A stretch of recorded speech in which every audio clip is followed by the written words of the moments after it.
Ferdinand, Rome is the most marvellous of them all. Look how the steps go down to the market. Later we'll go down and buy some flowers. Rome. After all these wonderful places we've been together, and after all these wonderful weeks away, Rome is the most marvellous of them all. All these days away. And still not a single line from your father. Are you expecting to hear from him? Well, by this time, yes. I mean, he knew what would be our address in Rome, and yet there is nothing for me from him. It is very odd. He doesn't care for writing letters. Ah, but there are certain letters which must be written, and written soon. What letters, Ferdinand? Well, your father must declare what he intends to do about money. I mean, he is indisputably a rich man who should be both able and willing to give his only daughter a considerable fortune. He's never spoken a word to me about money in his life. And my goodness, he must start now.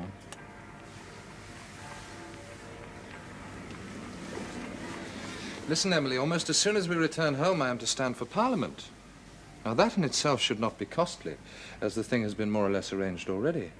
But when I'm in the House, I shall have a certain position to maintain, and I must know how I am to be situated financially. But surely you have money of your own. You never indicated before we were married there were any difficulties on that score. Quite the reverse, in fact. Well, to tell you the truth, things have somewhat changed since we became engaged. My business is precariously balanced just now. What is your business? It is generally commercial. You see, I buy and sell on speculation. And when we were first engaged, everything was as bright as roses with me. And now? Well, I've had disquieting letters from a partner of mine. In business like ours, things will go astray sometimes, and it would be of great service to him to learn your father's intentions.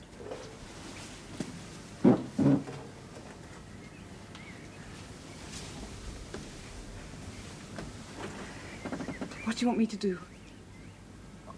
I need £3,000. And it would come better if you were to ask. Ferdinand has been talking to me about my fortune. Of course, I told him that I knew nothing and that since money was never discussed before our marriage, I had not asked you about it. He says he has always been prepared to explain his affairs to you, and that it would be of some service to him to know what you propose. He also hopes that you may find it convenient to allow him to draw upon you for some portion of it at present. £3,000, he says, would be of great use to him in his business.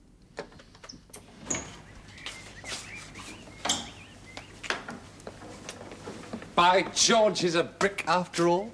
You know, I own I did not think it. My darling, how much I owe you for all the trouble that I've given you. Ferdinand, if he's been good to you, I'm so pleased. He has been awfully good. Here, read for yourself.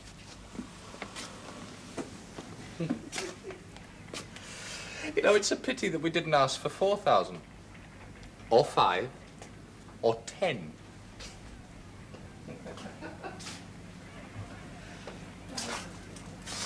I mean, think of it as just taking me at my word.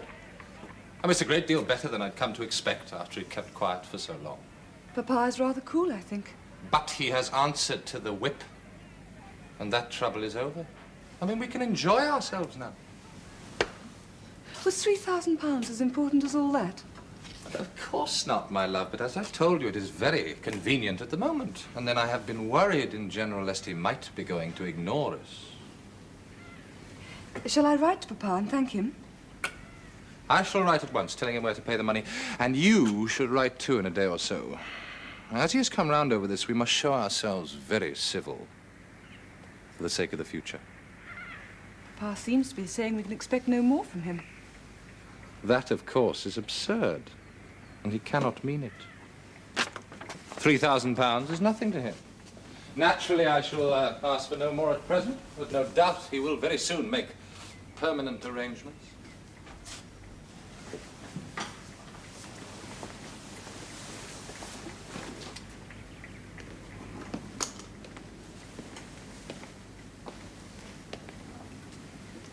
Never mind that just now. We will both write gratefully and leave it there for the time being. Eh? How happy we can be during these last days in Italy. And when we return home, I shall be full of strength for my election at Silverbridge.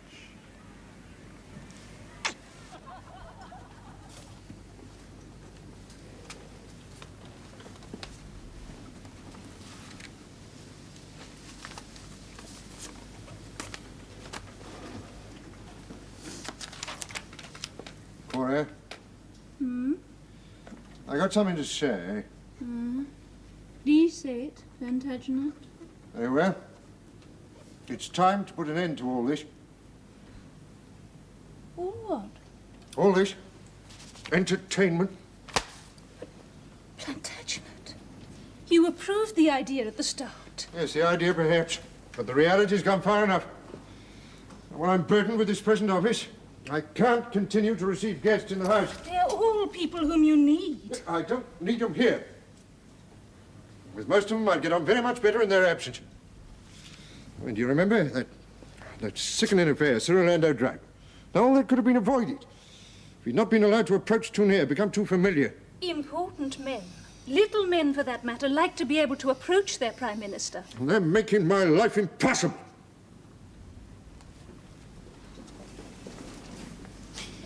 It's got to cease. I see. So it's a case of repel borders. No. You cannot positively turn out those people who are staying here now. But I beg you, no further invitations. Phineas Finn, Plantagenet, he's due over from Ireland in a day or two, and I was just about to invite him. His wife is here. Now, Finn may come and go as he pleases. Now, he's an old friend. But don't encourage any of these others to linger. Except Lady Rosina, and she stays for as long as we do. Oh, so now it'll just be Darby and Joan and Aunt Rosina. What a galaxy of fashion and wit. Well, that's the way I shall like it. And as for these others, I'll have no more of it. The Duke of St. Bungay, Plantagenet, says that these assemblies are a great assistance to your ministry. And so they were at the beginning. But now, it's degraded me. Degrading you? There are those who say I'm bribing men with hospitality. Oh, plenty. You're so thin-skinned that any counsel offered you take as a form of criticism. You must ignore them. I try to, Cora. And it's very hard, you know. And to ignore journalists who write about you daily. Quintus Slide in the People's Banner. Well, he has a poisonous pen. Oh, one day he'll prick himself to death with it. And he may prick me to death first. Now, Cora, will you do as I'm asking about ceasing all this here at Gatherum? Yes, if you order it. But it is hard to be told after all my work that it has degraded you. And so it has. And you, too. All these false smiles and false words. I have told you, Duke, that if you wish to remain as Prime Minister, someone will smile at your supporters. If not you, then me. It's been for you that I've done it. That people might know how really gracious you are and how good. Is that unbecoming a wife? Still, I own Plantagenet. I shall be glad to doff my mask. It was beginning to grow. Great.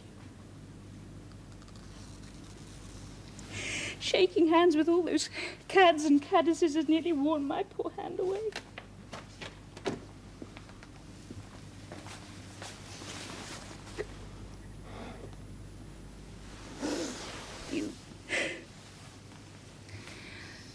You must not think, Plantagenet, that I'm not clever enough to realize how ridiculous I am.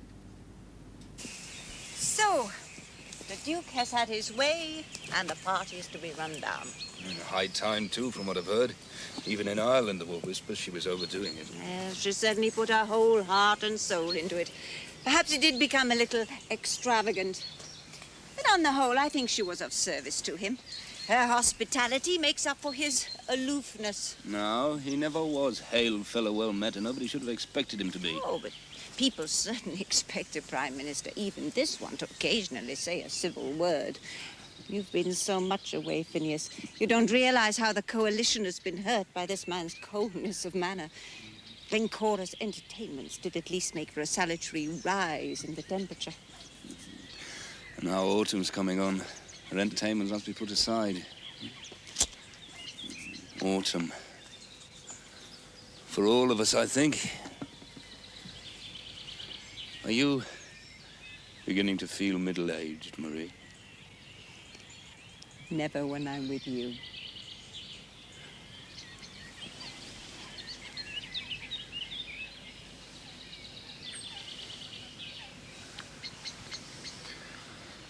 Oh, I'm away from you so much.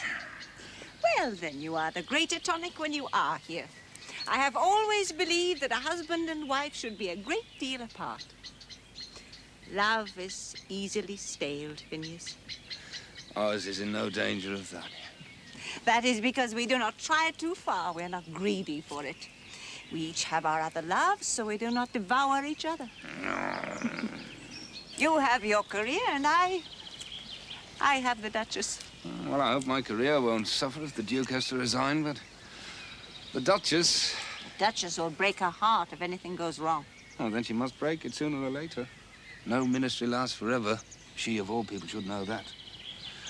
Oh, she'll soon find some new amusements, I dare say. Oh, by the way, what's to be done about the by-election at Silverbridge?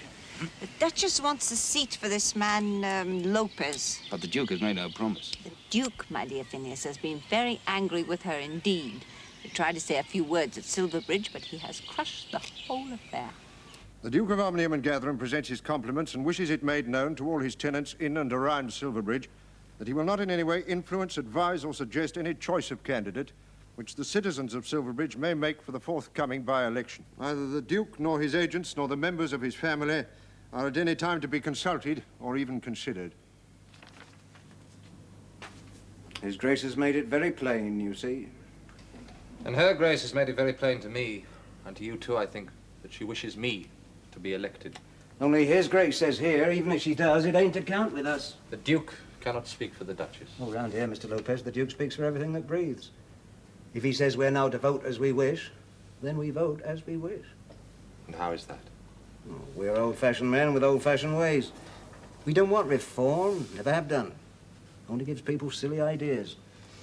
And yet you have returned a Liberal ever since the old Duke's time.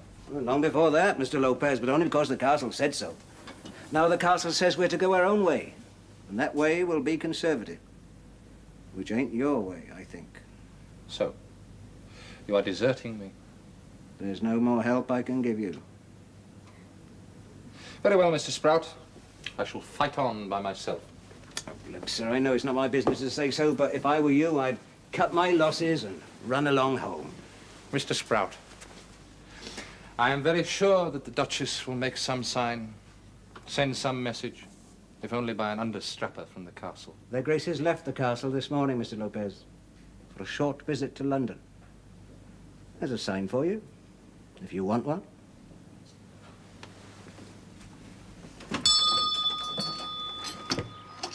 Well, Lady Mabel, I'm so glad that you and Miss Cassowary let me know that you were in Venice. How long do you stay? Until Papa gets tired of it, I suppose, or can get no further credit at the gaming rooms. And how is your father? Even worse than he was before poor Mamma died. What do you say, Miss Cass? Oh, it is not my place to criticize Lord Grex, Mabel. Shall we say that he depended on your mother more than he knew, and that her death has left a gap in his life? Yes, it has left him without anyone to bully. Though I dare say he'll start on me soon enough. Oh, if that happens, Lady Mabel, you will have friends to whom you can turn. As to that, Lord Silverbridge, we shall see. Meanwhile, at least it's something that is taking you on this tour. It is not a tour, Lord Silverbridge. It is an economy. We are on the continent to save the expense of living in London. But that is enough of our dingy affairs. How has your own tour been so far?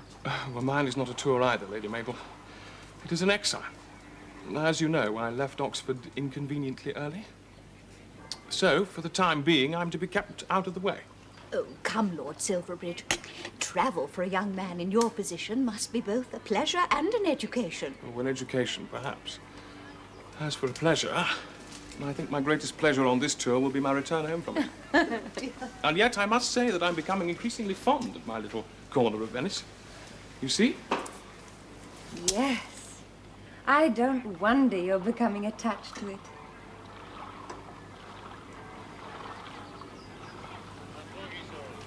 Come along, Miss Cass. We must be going. Have a care, my lord. Venice, so I have heard, gets a dangerous grip on unaccompanied gentlemen. Well, for the moment, at least, I'm not unaccompanied. You remember Frank Tregear? Oh, yes, indeed. Are you long in Venice, Mr. Tregear? No, Lady Mabel, I'm off very soon. I'm to make a long tour through southern Germany and Austria. Yes. You always did like being off and on the move, as I recall. So, soon you will be alone again, Lord Silverbridge. Well, not, I hope, as long as you're in Venice. As long as you're here, you and Miss Castleberry must treat this as your own. Come as often as you wish. Come every day. It certainly makes a nice change from our hotel, but we must not overdo our visits to Lord Silverbridge. Venice, so I have heard, is a great place for gossip. Oh, no gossip can touch us, Lady Mabel. We've known each other since the age of innocence. That age is past, Lord Silverbridge. Well, Miss Cass will be here to uphold the proprieties.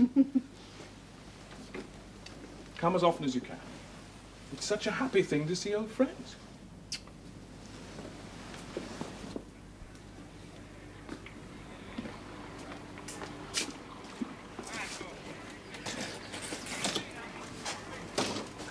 Nice girl, Lady Mab. Oh, yes.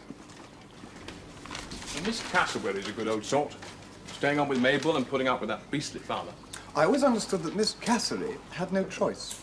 Oh, she's a good old sort, all the same. How well do you know her? Mabel, I mean. I knew her quite well once. I thought there was something between you. Don't sit on my hat. But lately I've seen her very little.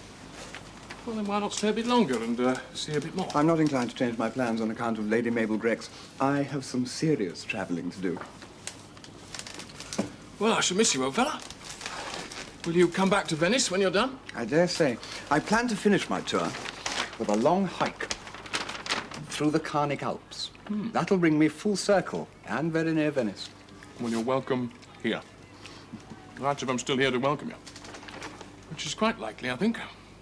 It'll be some time yet before I'm allowed to return home.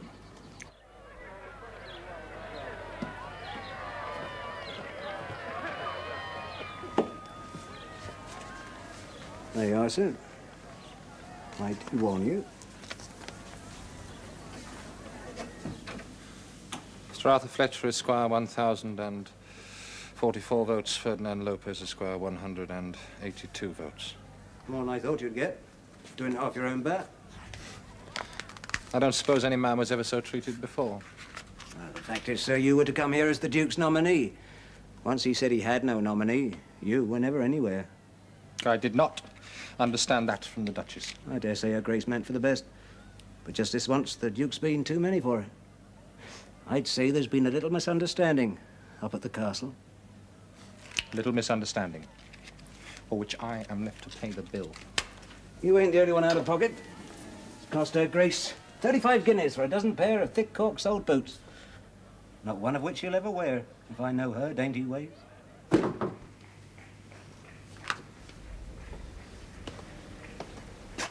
You had my telegram?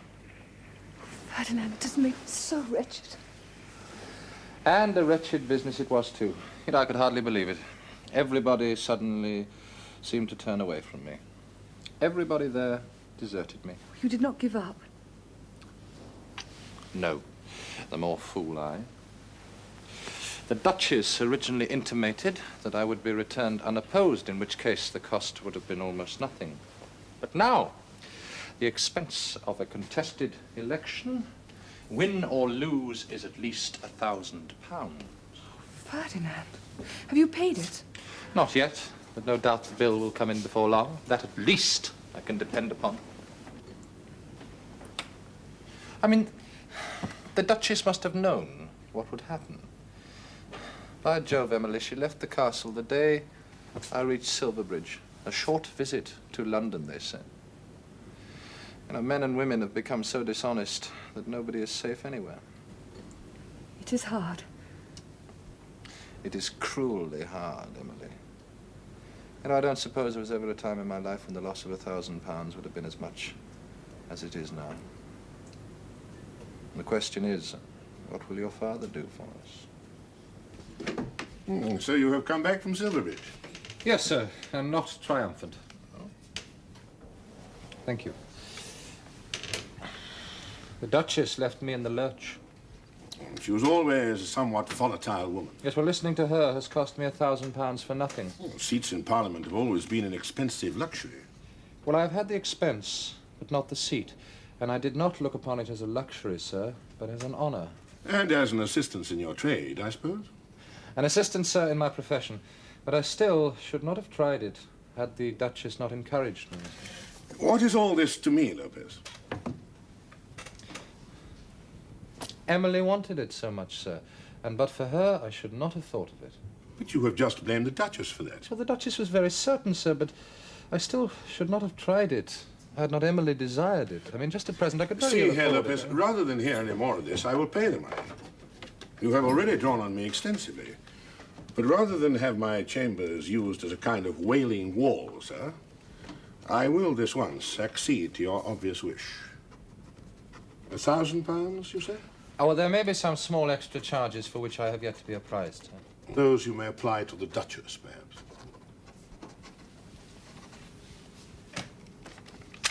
Here you are, sir. Here's what you came for. You are very generous, sir.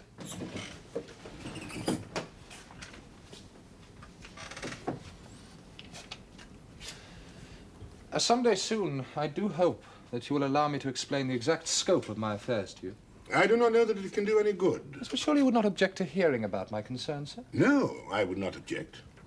I simply do not see how I could serve them. And yet serve them he must. I had wished to tell him everything there and then, but his manner was too discouraging. Now, I may yet have to ask you to do it. It would come better from you, I think. Very well. But as he has come up to the mark over this, it would be sensible, I think, to let the reins lie loose on his neck for a while. Is that how you think of him? Upon my soul, I do not know what to think. I've been so abused and cheated over this election that I can hardly see straight. There is one thing I have begun to see. The Duchess encouraged me to go in for Silverbridge under false pretenses. Now, if anyone owes me compensation, it is she. But Papa has just paid the costs. But I have no doubt the bill will be more in the end. They always are. Besides, it is not only the money. There has been treachery here, Emily. And for me, there has been humiliation. And I must therefore put it to you, my Lord Duke, that I was most grievously misled. And I must respectfully request that I be reimbursed the £1,000 which I was compelled to lay out in consequence. Well? You see what you brought upon me? Your interference, your disobedience? The man is a blackguard. Oh, I don't think you can call him that, Cora. Let him be what he may. He was your friend. He was my acquaintance, and I swear before God I shall never speak to Mr. Lopez again. You speak to him or not. He was the man whom you selected as your candidate for the borough, against my wishes. He was the man whom you continued to support for some time, in direct disobedience to my orders. Oh, plenty. We've had all this out already. Cora, you feel no shame being written about by such a man as that? Do you want to make me roll in the gutter because I mistook him for a gentleman? Your mistake was to disobey me. Now, what am I to do? My enemies I may overcome, but I cannot avoid the pitfalls which are created for me by my wife. I'm sorry. What more can I say? My secretary read that letter, and he handed it back to me in silence. And what am I to do? Tear it to pieces and let that be an end of it. But I'm not sure that he does not have right on his side. Well, the man's a blackguard, certainly. Never made such a claim. Taken advantage of a mistake made by a good-natured woman in her vanity and folly. But he does have a show of justice. Stood no chance at Silverbridge once I was fully understood. Money absolutely wasted. And it was only through your encouragement that he continued to spend it. Pay it back then. The loss will not hurt us. If only it was so easy. I suppose that I've paid. And indeed, I begin to think that I must. And suppose that such a payment, made by our Queen's first minister, became known to the newspapers. Why should it be? Because such things always are known. And when it is known, they say I bribed him to hold his tongue. To hold his tongue? About what? About anything they care to imagine, including the truth, which is that at one stage there positively was interference by the castle in the borough. It will be no bribe if you pay him because you think you ought. And how do I excuse that? Oh, I shall know that my motives are pure.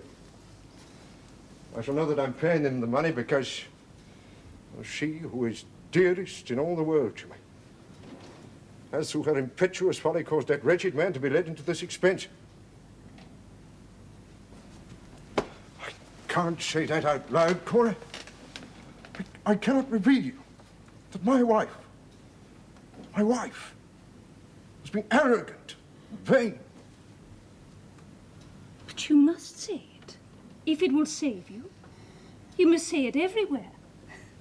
It will not be new to anyone that your wife has done a foolish thing. You must say it everywhere. No, Cora. But you must. Pay the £1,000 if you will, and make no secret of it. Then, if the papers talk about it... There could be questions in the house. If it becomes damaging in any way, tell the exact truth, that it was I who brought this trouble upon you. You were always saying that only the truth ever serves. Well, tell it now, and do not concern yourself with me. My skin is so thick, so rough, so commonplace, I shall not care what anyone thinks. Cora.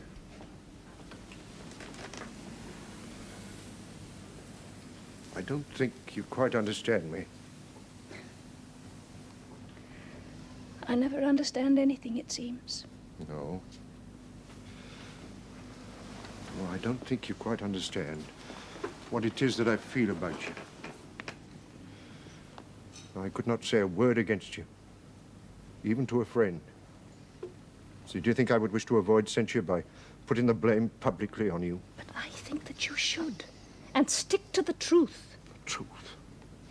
The truth is that a man and his wife are one, and for what she does, he is responsible.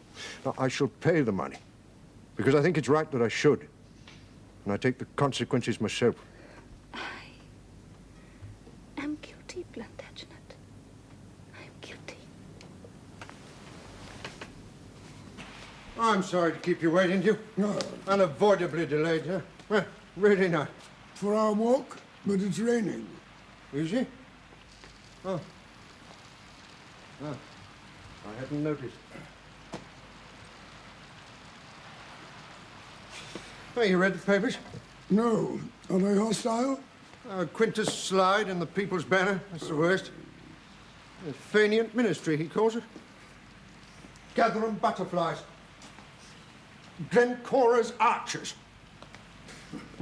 The smug fatty meat on the rotting carcass of the Whig aristocracy. My dear boy, I don't know why you trouble to read such stuff. Time was when you didn't trouble to. I find I grow more sensitive as the months pass. I despise everything I read, Duke, but I feel compelled to read them. I search my conscience, lest any portion of it may be true. Well, it is true that we are making no new laws, but then we were not put in to make laws. We were put in to hold the ring until our trade and other such matters had been put right. And that we are doing. But it's not only the newspapers, Duke. You know, some of our own men, they're getting restive. Sir Orlando Drought, for one. But most of them, and the best of them, still like the peace and certainty of the coalition. Well, perhaps that's it. Perhaps the coalition is too peaceful, too certain. Oh, perhaps we should consider new legislation. Even if it does lead to uneasiness and dispute. There is no sign at all that the nation wants any such thing. Remember this, Palliser. Good government is unobtrusive government. The less that is heard or seen about it, the better. All Englishmen will cry amen to that, and will thank you for giving such government to them. Here it is, Mamma. Gerald. How well you look. Well, I've been going out regularly with the Cottenham up at Cambridge. The Fen air obviously suits you. I hope you've also been minding your books and behaving very politely to all the dons. I've not been so bad, Mamma. I'm relieved to hear it. Any repetition of your brother's behaviour would kill your father, I do honestly believe. In a bad way, is he? You worry so much. Yes, and often about things that don't really matter. But he has had his difficulties lately, so we must all be very considerate, especially as I have a nice little plan that I want him to agree to. What are you up to, Mamma? Well, I want to try and persuade your father to have a holiday and take us all to Italy for a month to join Silverbridge before the winter session. Lovely. Here, here, it'll be nice seeing Silver again. But first, His Grace must be persuaded. So we must all be very, very good.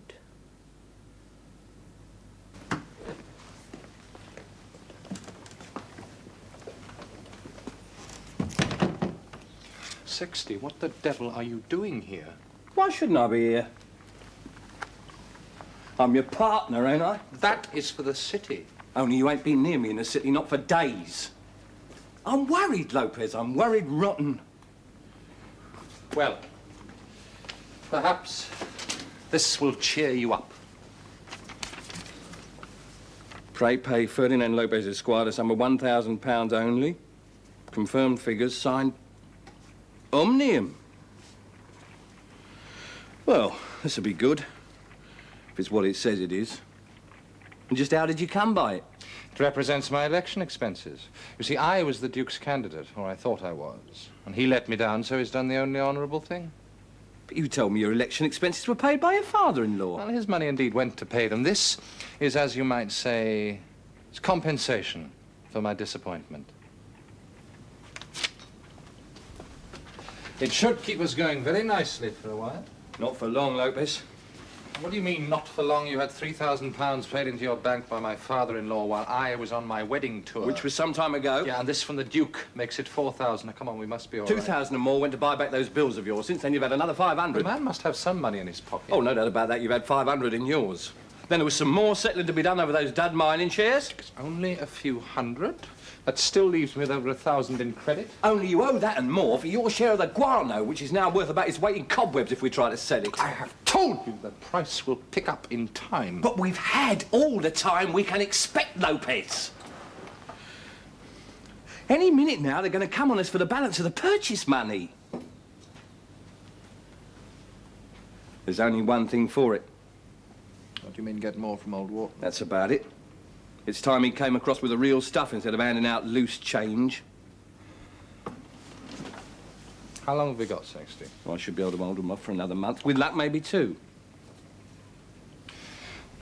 Very well, I'll put more pressure on Abel like us. He has had all the time he can expect. Now, you better be off, Sexty. Look, I've endorsed this cheque in your favour on the...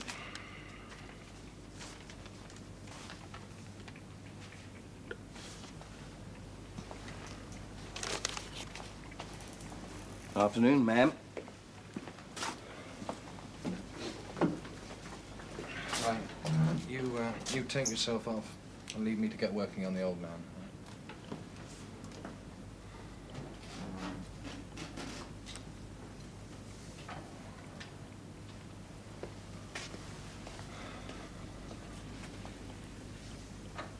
And who is that?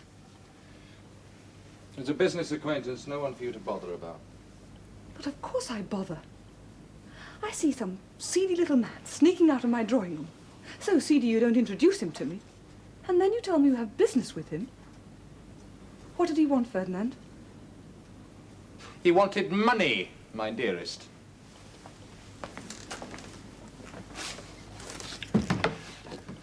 I gave him some, but very soon he is going to want more. You have asked, and now you shall hear.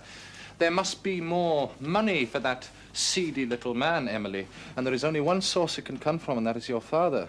Now, he has never done the right thing by us, but by God, he must do it now. And since I cannot make him listen, you must. You must get round him, Emily. There must be more money!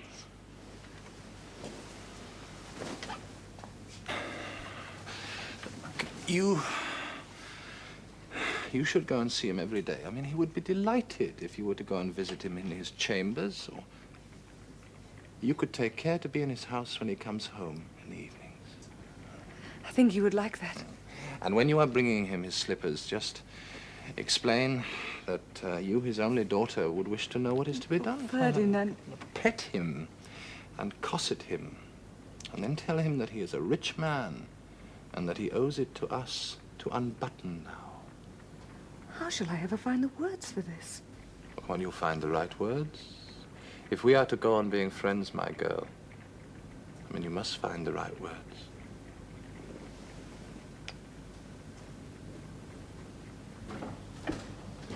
Here we are, Mother.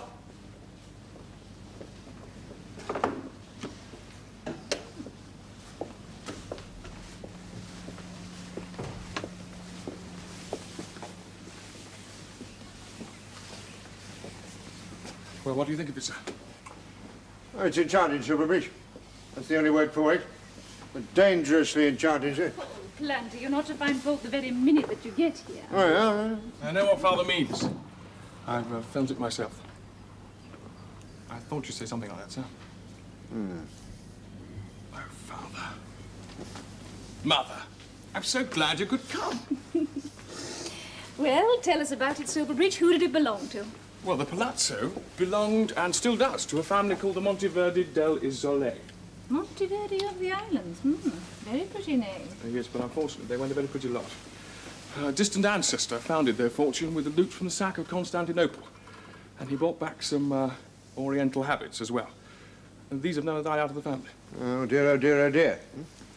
And you are in Venice, remember? Well, finally, the Oriental habits got so out of hand that the family had to move into a slum near the ghetto and hire out this place to keep going. So now the Monteverdis of the islands are the Monteverdis on the rock. What a dreadful joke. No, one should never mock at adversity, Cora, even when it's caused by vice. No, I'm worried about Mary in general. Taking a long time to walk up from the station, aren't they? Now, Venice is a perilous place, you know, for young, innocent people. It is a beautiful city with much to see. I knew they'd dawdle the moment they chose to walk.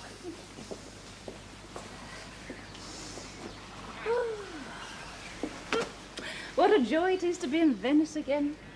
We only have to turn the corner to be utterly lost. Before they get here, Mother, there is one thing I should tell you. Frank Tregear is here. Mr. Tregear? Well, he's been on a walking tour through Austria, and he arrived in Venice just yesterday. Purely by chance. Well, I couldn't just turn him away. Oh, no. Of course you couldn't turn your friend away. Well, why should you? Mr. Tregear, as I remember, very mannerly young fellow. Well, as long as he refrains from being too mannerly with your sister. I have warned him about that.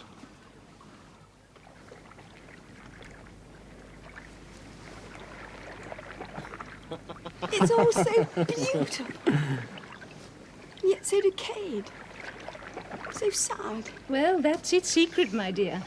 Beauty in decay has a special kind of melancholy which lends a special kind of charm, for which those of us who are growing old must be grateful. I see none of us here who is growing old, Your Grace.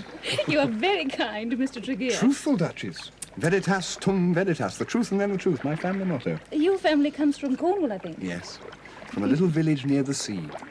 That, too, is beautiful. More beautiful than this, or so I think, but then I look at it with love. Home is always more beautiful than anywhere else. Not when it's called Gatherum Castle, it isn't. Oh, hideous place. Thank goodness we're not going back there. Could you hope not Matching again, Mother? Yes, when we get back to England after a few days in London first. Matching is our real home, Frank. It's where Gerald and I grew up. Oh, and you will bring Mr. Tregear there, Silverbridge, will you not? You'll have so much to show him. Don't worry, there will always be a room at Matching for Francis Tregear.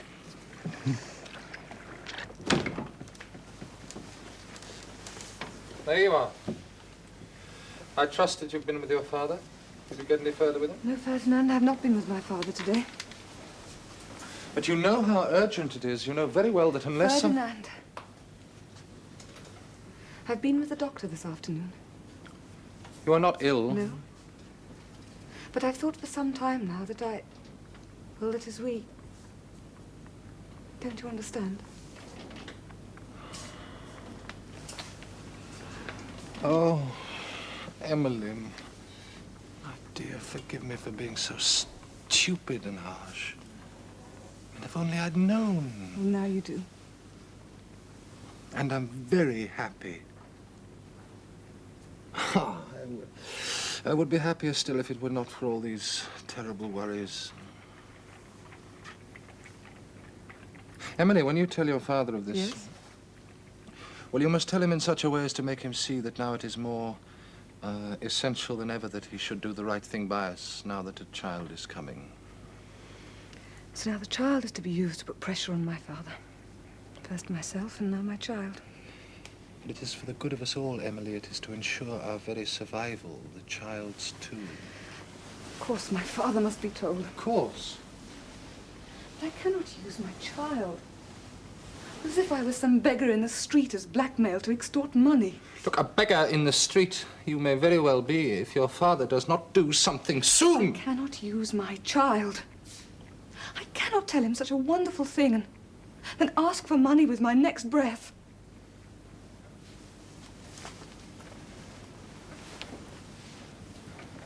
Then I think, Emily, since your feelings are so delicate, that I must spare you pain and tell your father myself. So, there it is, sir. And we both hope that you will be as pleased about it as we are. Why has not Emily come to tell me this? Well, you know how it is, sir. She's very fragile at the moment and very precious to me. And I thought she should rest. But since we owed it to you to let you know at once, I came myself. Very considerate of you, Lopez. So, Emily is to bear a child. Like the idea of being a grandfather? It's not so much that I like the idea, Lopez. It is what a man at my time of life must expect. Emily thinks, sir, that in this new situation you may be prepared to discuss my affairs with me. For Emily's sake and for that of the child, I am prepared to listen to what you have to tell me. And to see what is to be done. Before anything can be done, sir, I require to know the nature of your operations. I have never been quite able to understand this. I don't quite know if I understand it myself. That has always been my impression, sir. But if my inferences are correct, you are a general merchant, buying and selling goods in the market. That's about it. What capital have you in the business? What capital? Yes, capital. How much did you put in at starting? Well, money has gone in by degrees. I have had altogether about, what, £8,000 in it. And does that include the £3,000 you had from me? Yes, it does. So, you have married my girl and started into the world with a business based on £5,000, a business which had so far miscarried that within a month of the marriage you were forced to apply to me for funds. I wanted money for a certain purpose, sir. Dare say. You had leased very expensive accommodation and were in the middle of a luxurious wedding tour. Have you any partner, Mr. Lopez?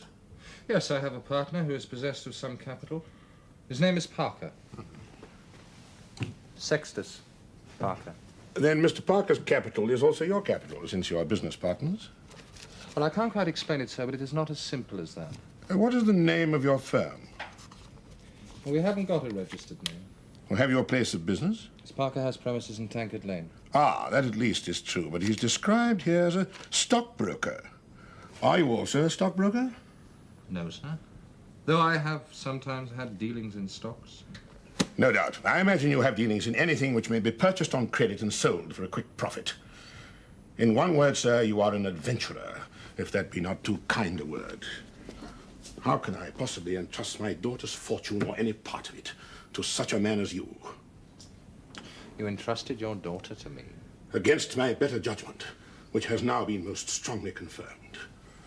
Much as I love my daughter, I see no reason for throwing good money after a poor, deluded girl. Well, of course you can do as you please. I've already had a substantial sum, though I fear it did not go far in concerns as far-reaching as yours. It was not very much. Opinions on these matters differ. At any rate, there will be no more. So, you will do nothing for us? For Emily's sake and for the child's, I shall be sure that they do not live in absolute want. And the child's father? He, too, shall have bread from me, since he cannot earn his own. Bread? That is nothing. Nothing! Then you may do without it, if you will.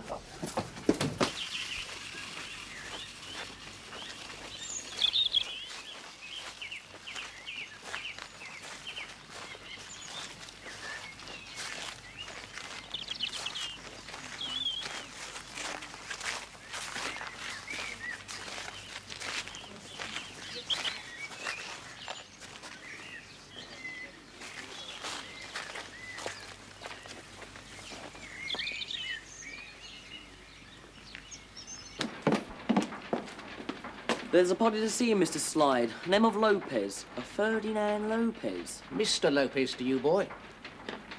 Very well. Show me.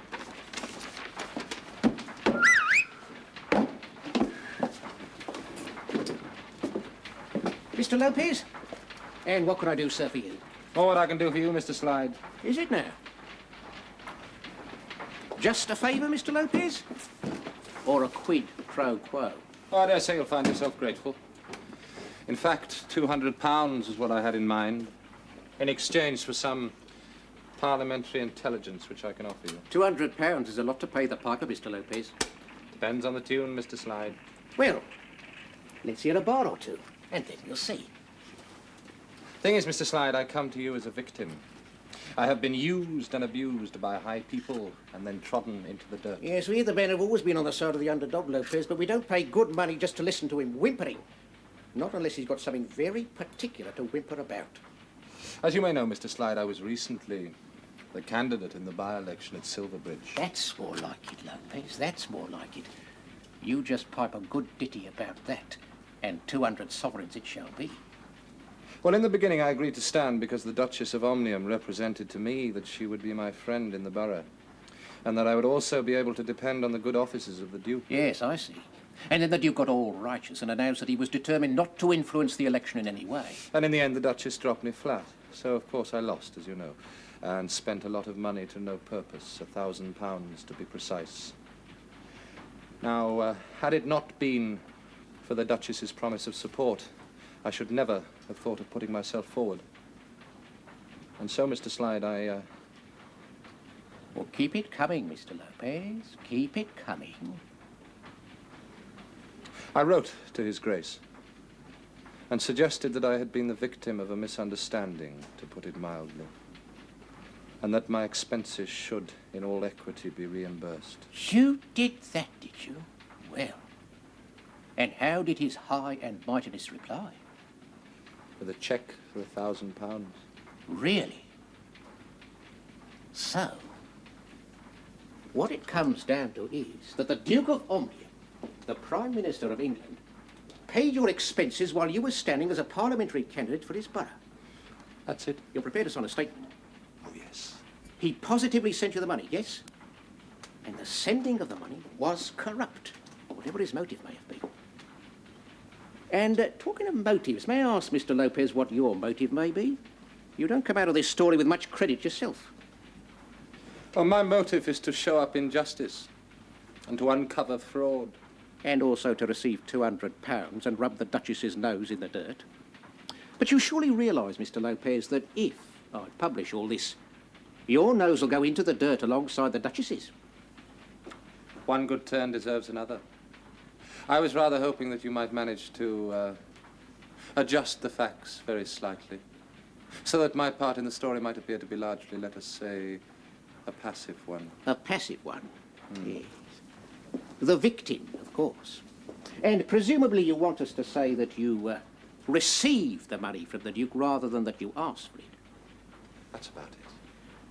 Very well, Mr. Ferdinand Lopez. Suppose you agree to a smaller honorarium. Then we might be able to help you over that. Let me suggest that we present you as the innocent dupe of the overweening aristocracy, and that instead of £200 for your statement, we pay you 100. 150. 130.